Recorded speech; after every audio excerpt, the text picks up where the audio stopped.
Pertama-tama nama lengkap Imade Adi Gunarta, asli orang Bali. Tempat tinggal juga sama di Darmo Sabo. Ceritanya sih awalnya LPD ini kan mengalami collab dua kali yang mungkin dari SDM juga kan. Kita paling awal LPD pilot project sama Luklu kan pertama, tapi mengalami dua kali permasalahan. Jadi yang dominan kan kesalahan SDM-nya, karena memang dulu desa ngerekrut orang-orang yang tidak memang paham masalah keuangan kan, jadi kan tidak bisa menyalahkan sepenuhnya juga. Dulu kan ada aturan bendesa langsung menjabat kepala LPD kan gitu dulu. Tapi sekarang udah mulai, karena collab dua kali, kebetulan saya ditunjuk jadi badan pengawas waktu itu kan. Jadi kita langsung masuk deh, periksa segala macam. Jadi ditemukanlah masalah-masalah seperti itu kan. Jadi kedua kalinya mengalami kebangkrutan yang luar biasa parah lah waktu itu.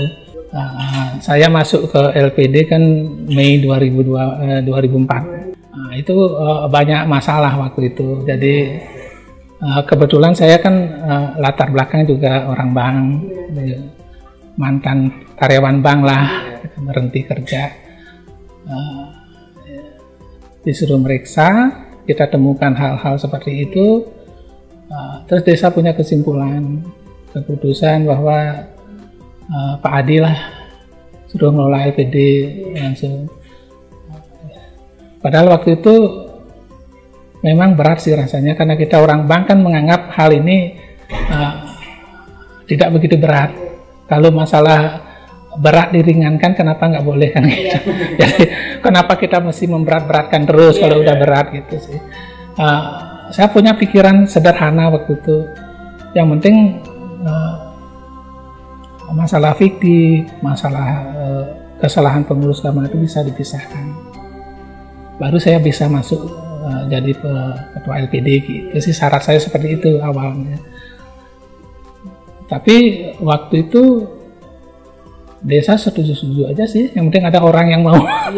Yang penting dalam situasi seperti itu ada orang yang mau jadi pengurusnya, udah syukur desanya gitu loh, udah syukur. Bukan dijo, kebetulan saya meriksa, saya tahu kan semua kesalahannya di mana, mana yang fiktif segala macam, saya bisa meriksa semua itu kan. Jadi kita kan tahu kelemahannya di sini. Mungkin saya optimis waktu itu, kalau udah dipercaya desa saya mampu kok. Apalagi asetnya cuma waktu itu 1 M sekian lah, ya masih tidak terlalu parah gitu saya pikir. Kebetulan desa waktu itu sepakat dengan syarat seperti itu, pemisahan tanggung jawab pengurus lama.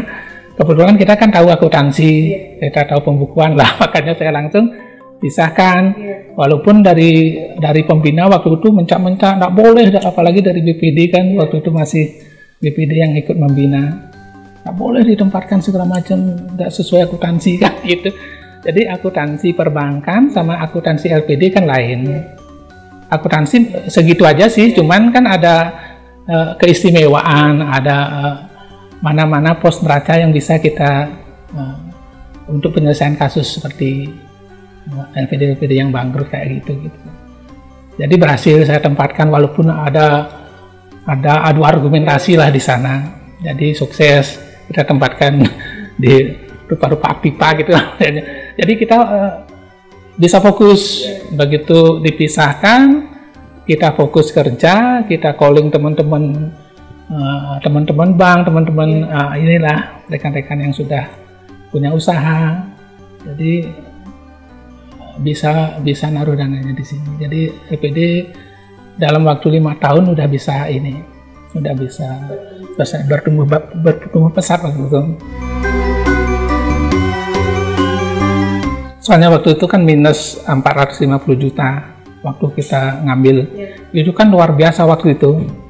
2004 450 juta kredit macet yang tidak ada pertanggungjawaban, itu kan luar biasa. Itu begitu ngambil kita kita kembali pendekatan sama nasabah-nasabah yang punya kira-kira punya uang banyak, kira-kira ekonominya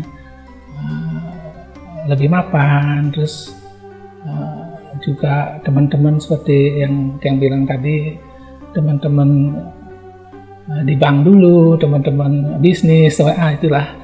Jadi kita mesti meyakinkan, orang tidak akan bisa percaya kalau kita tidak bisa meyakinkan bahwa kita ini benar serius untuk membangun LPD ini gitu. Kalau tidak ada keseriusan dan tidak ada komitmen dari awal, saya rasa sulit untuk mencari kepercayaan orang kan. Jadi apa yang kita lakukan, apa yang kita komitmen terhadap sesuatu kan dilihat dari tindakan kita. Kalau sedangkan komitmennya besar, janjinya besar, tidak dilaksanakan, orangnya juga duduk-duduk aja manis, tidak mungkin bisa.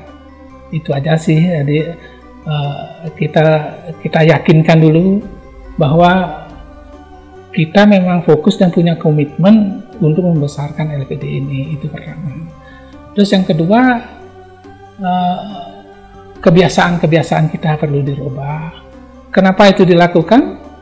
Kita jaga supaya orang percaya.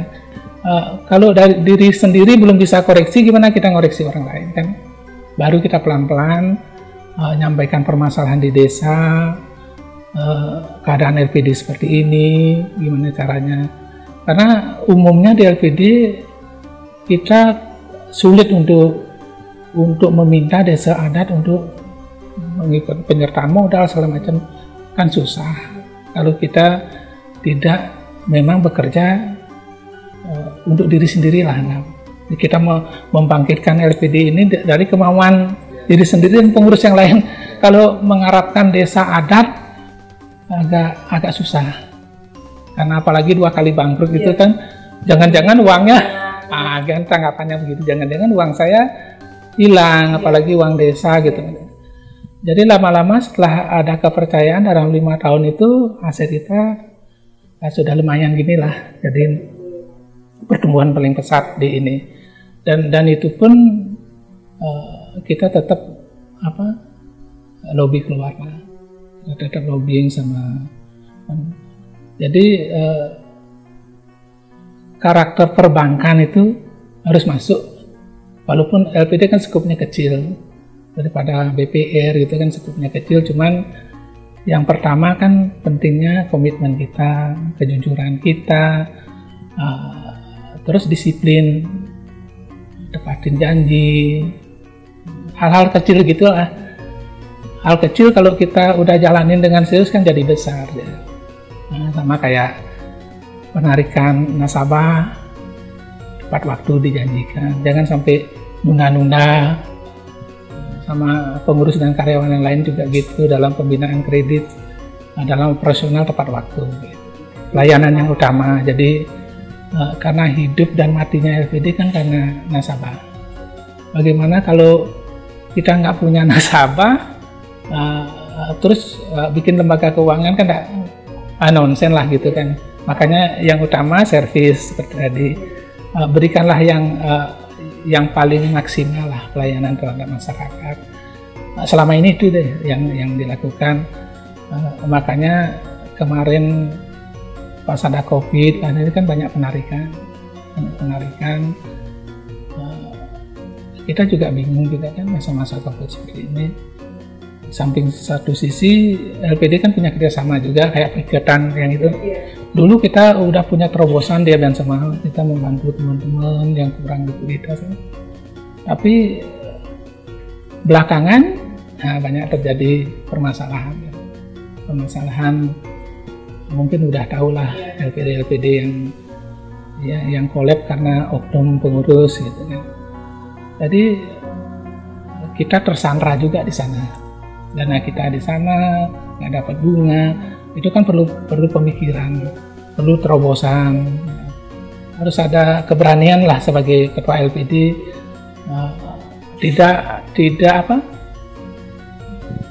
tidak berada dalam hal-hal yang masih negatif seperti itu. Jadi harus move on lah.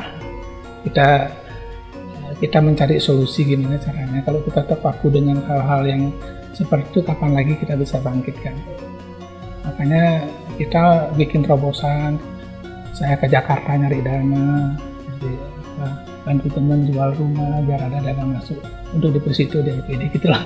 Jadi awal COVID kita kan drop sampai hampir 10 M lah aset. Tapi alhamdulillah sampai hari ini kita udah balik lagi pasca COVID kita. Kalau 20% itu sih udah kewajiban kan. Jadi ya paling dana punyo pas ada upacara, karena kita memang mengerem hal-hal yang tidak produktif. Walaupun satu sisi banyak teman yang lakukan itu, tapi bagi saya teorinya lain gitu. Kayak pokoknya ada gebiar, saya belum melakukan itu. Apa sebab? Saya pikir tidak produktif. Ada kalanya kita menyenangkan masyarakat, tapi biar ada produktifnya terhadap LPD. Itu karena saya terlalu ekonomis orangnya. Jadi apa-apa dihitung gitu loh. Apa-apa dihitung. Kalau ini tidak produktif, saya ngasih sumbangan ke masyarakat. Kalau tidak produktif buat apa? Sama aja juga. Apalagi tanggung jawab yang lebih besar LPD itu kan skupnya bukan dana pribadi, itu dana masyarakat kan yang mesti dipertanggungjawabkan. Takutnya kita gemiur kasih hadiah segala macam terlalu berlebihan, ternyata akhirnya apa kolek LPD-nya. Biar menjaga seperti itu kan harus ada perhitungan, yang matang sekali. Takutnya kita ngasih sumbangan mengorbankan nasabah, kan ada trik-trik seperti itu. Saya tidak ingin trik-trik kotor seperti itulah. Jadi nasabah yang menghidupkan LPD saya hargai dananya yang ada dengan rate bunga yang ideal, tanpa mengorbankan potong sana potong sini untuk hadiah-hadiah gitu. Nah, kalau kematian kita udah jadakan per orang kalau meninggal berapa, sama yang paling mendelokan gitulah, sama ya sekedar bahwa masyarakat itu memang LPD punya perhatian terhadap masyarakat. Nah, hal seperti itu memang dilakukan kalau ada kematian. Untuk yang kayak hadiah-hadiah yang tidak menguntungkan belum. Kalau lahir sih lahir asli di sini kan. Bapak almarhum polisi dulu. Kita memang sejak kecil ibu pedagang, almarhum juga kan. Kita memang dari kecil dididik jadi anak-anak polisi kan, di asrama yang itu disiplin yang ketat kan. Jadi kalau datang malam udah dipukulin sama bapak. Itu mungkin yang menempa disiplin gitu. Dari awal LPD berdiri saya datangnya itu jam 7.15 loh ke kantor. Tidak ada yang bisa, karyawan juga nggak bisa seperti saya. Saya melatih memang disiplin itu yang paling utama. Kalau kita ingin bisnis ini sukses, paling tidak kita pegang disiplin dulu dah. Yang paling sederhana, di sana ada disiplin waktu lah, paling tidak disiplin waktu. Saya dari dulu memang seperti itu, orangnya tepat waktu. Kalau janji, kalau memang bisa, kalau tidak gitu saya. Saya orangnya fair terhadap ini, jadi tepat waktu. Gimana kalau janji sama nasabah tidak tepat waktu, kan mangkel juga kan. Dari rasa mangkel udah tidak percaya lagi. Itu memang sepele kelihatan, tapi begitu dijalankan lama-lama jadi meningkatkan kepercayaan orang terhadap kita. Disiplin, apa yang kita bicarakan paling tidak sesuailah dengan apa yang terjadi gitu. Kalau kita apalagi di lembaga keuangan kan hitung-hitungannya harus pas. Kita berkata 100, besoknya biar nggak 75 gitu. Jadi harus pas. Di lembaga keuangan itu aja sih, apalagi di LPD kan nggak mesti profit oriented seperti apa yang tadi. Tidak mestilah kita harus nyari untung yang besar sedangkan manfaatnya ada. Jadi ada hal-hal yang memang perlu kita perhatikan di adat segala macam. Itu aja sih latar belakang. Terus pernah bekerja di bank 20 tahun di Sri Parta. Pergaulan saya di bank 20 tahun dan monoton. Saya enggak ada pingin pindah. Memang punya kayak apa ya? Saya orang tipe setia. Jadi suatu pekerjaan ya monoton itu totalitas di sana, kecuali ada ketersinggungan, ada masalah pribadi yang tidak bisa dimaafkan, ya baru saya keluar gitu. Ya tidak ada rasa nyaman segala macam. Pengalamannya sederhana, cuman gitu aja. Saya tidak pernah jadi pegawai yang tinggi-tinggi banget. Jadi, dari sana mungkin ya, tertempa disiplin kerja. Kayaknya sama-sama semua nggak deket sih. Cuman sama ibu sih lebih dekat. Ya sosok yang menerima apa adanya. Jadi nggak neko-neko lah, kamu harus gini, harus gitu. Jadi menerima apa yang bisa dikerjakan anaknya, oke lah. Yang penting kamu sehat selalu. Sampai pingin kerja jadi polisi nggak dikasih. Dia ada pingin anaknya jauh dari Bali. Ya paling gitu aja, kerja yang baik, kamu hidup itu harus berusaha jujur gitu aja sih, berusaha jujur, karena kejujuran itu akan berdampak positif dimanapun kamu berada. Gitu aja sih gini. Ya yang penting jujur. Kalau ibu saya kan memang orangnya kalem, jadi permintaannya enggak kerja keras, jujur aja kamu dimanapun berada nanti kamu pasti sukses gitu. Sampai keluar dari bank kan udah bosan sebenarnya, cuman karena tergerak aja sih. Melihat LPD kayak gini, kita perlu juga di desa punya LPD yang paling tidak berkontribusi ke desa lah. Itu sih di awal pemikiran sederhana aja, cuman kasihan gitu. Kita punya, walaupun potensi tidak seberapa di Danau Sabo, nggak punya pasar segala macam.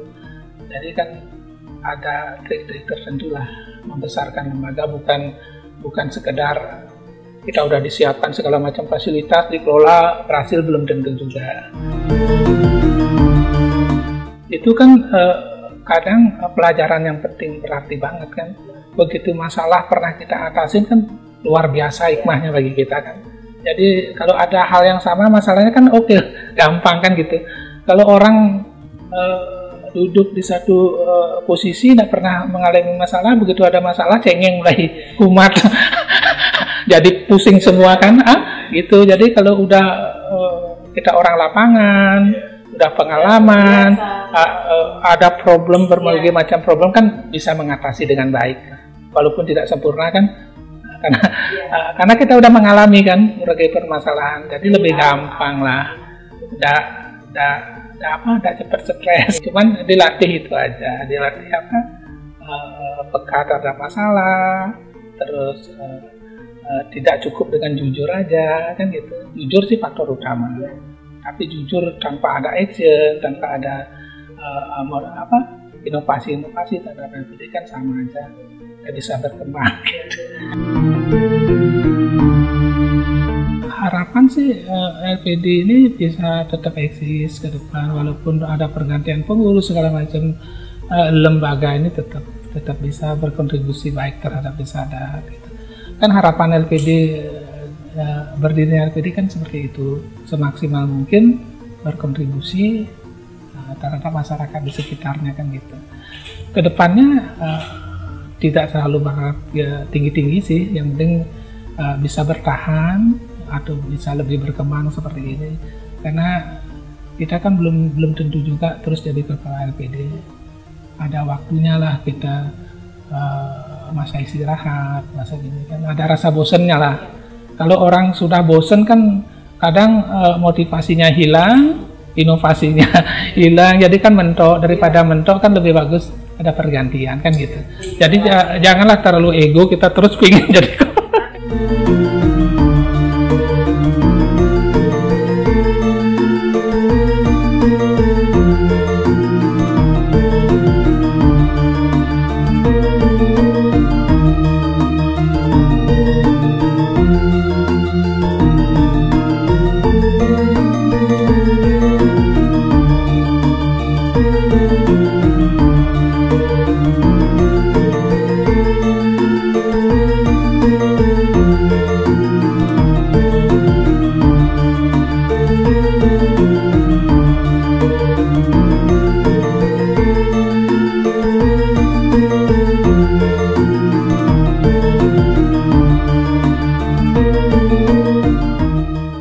DPD Desa Adat Dharma Sabel. Maju Jaya Sukses, yes!